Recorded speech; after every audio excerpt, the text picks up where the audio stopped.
I am Luciana Hartwin. Welcome to the Lilith Verse. As always, if you find value here, please share, like, comment, and subscribe. Before we step into the world of chaos magic, let's pause for a moment. Take a deep breath and let your mind wander into the shadows, in the corners of myth. Beyond the ordered stories, there exists a figure whose very name carries the essence of rebellion.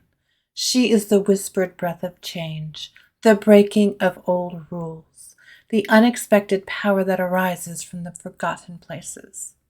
Her name is Lilith. Lilith is a goddess, often misunderstood, cast aside in many traditions, her story buried in the sands of time. But she is more than the demoness some portray her to be. She is the embodiment of freedom, of untamed power, and above all, of choice. Lilith does not bow to the laws of gods or men. She carves her own path. She knows that the boundaries of reality are meant to be questioned, to be bent, to be reshaped at will. In many ways, Lilith is the perfect patroness of chaos magic. Like the magic itself, she is not bound by the rules that others impose. She is a force of transformation, wild, unpredictable, and immensely powerful. Her story is not linear. It does not have a beginning, a middle, or an end, but rather exists as a symbol of personal sovereignty and liberation. Just as chaos magic invites us to discard old structures and create anew, Lilith calls us to embrace our own inner power, to embrace the freedom of becoming rather than being. She reminds us that magic is not something to be done in the confines of a temple or a well-ordered ritual. Magic is something you can wield anywhere, at any time, in any form, if only you have the courage to believe it. She is the flicker in the flame, the sudden shift of perspective, the voice in your ear that says, "What if?" So if you explore the world of chaos magic today, think of Lilith, the goddess who defied the heavens, who stood on the edge of the world and asked, "Why not?" She is not the magician. She is the magic itself, forever in flux, forever reshaping the fabric of reality with every breath. So in this way, she guides us into the unpredictable, wild dance of chaos magic, where the only rule is that there are no rules. In the world of magic, there are many paths, ancient rituals, symbols etched in stone, prayers whispered by firelight. But then there's chaos magic, a path forged not by tradition, but by breaking it. It's a magic for those who choose to shape reality, not with solemnity and age-old rules, but with the flick of an eyebrow and a playful smile. Chaos magic doesn't have a grand ancient pedigree. There is no grand lineage of wise wizards, no sacred tomes passed down through generations. In fact, chaos magic is the rebellion against those very things. Its origin story is modern, a child of the 1970s, birthed in the underground, a magical mishmash of everything that worked and some things that didn't. It was, I suppose, inevitable. The 20th century had already shown us that we were, in some ways, all magicians. And so we shaped the world around us. We shaped our dreams, our art, our thoughts. And chaos magic was born from that understanding. It said, forget the rules. The only rule is that there are none. It begins with this simple premise. Belief is a tool, and like any tool, it can be wielded, shaped, and discarded when it no longer serves its purpose. You don't need to believe in a deity, a pantheon, or a strict system of correspondences to make it work. In fact, you might not need to believe in anything at all. What you need is intent, a clear, focused mind willing to perform rituals, to cast spells, to engage with the forces of the universe. As long as they work, because in chaos magic, the success of the act is the proof of its validity. If it gets you what you want, who's to argue that it isn't magic? You may use a candle, you may use a coin, you may use a bit of the morning's toast crumbs if you so desire. What matters is not the object, but the feeling you place behind it, the belief you bring to bear for that fleeting moment of ritual. To chaos magicians, magic is not some foreign, mystical power far beyond our reach.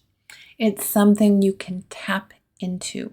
At any moment, you can pick it up and use it, and then set it aside once the task is done. It's a tool, a means, not an identity.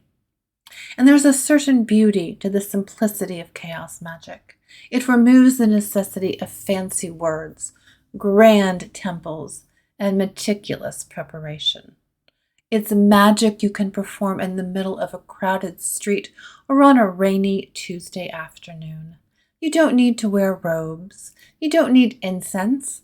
You just need to set your intention to believe, if only for the moment, in the magic you are creating. And yet, in that fleeting moment, the world shifts. The energy hums. Maybe it's only for a heartbeat. Maybe it's longer. But it is real. And perhaps that is the most startling thing about chaos magic. It's real only as long as you believe it to be. In the hands of a practiced chaos magician, a simple gesture, a hand raised, a word spoken, an image formed, becomes an incantation, a spell, a moment of deep personal power. They are their own gods, their own guides, their own creators. But there's a bit of a trickster spirit here too, a sense of play, of seeing how far the rules can be bent, how far belief can be stretched. The universe becomes a game, and the game's rules are constantly changing.